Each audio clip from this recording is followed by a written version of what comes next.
بریم که داشته باشیم.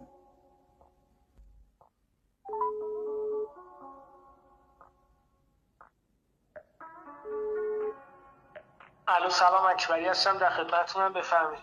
الو اکبری، جانم بفرمایید. گوشم دی به اوهدی؟ شما آقای اوهدی از کجا میشناسید کوچولو؟ گوشی بده به اوهدی. الان شیفتشون نیست، آقای اوهدی تشریف ندارن. خیلی خوب، باش. خدا. خدا.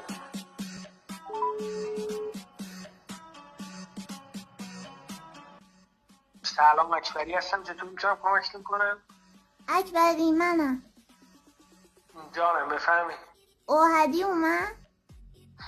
کوچولو فردا صبح شیفته ایشونه، اگه کاری داری بگو من خودم بهش بگم. ببخشی اکبری، میخوام با خودش صحبت کنم. فردا تماس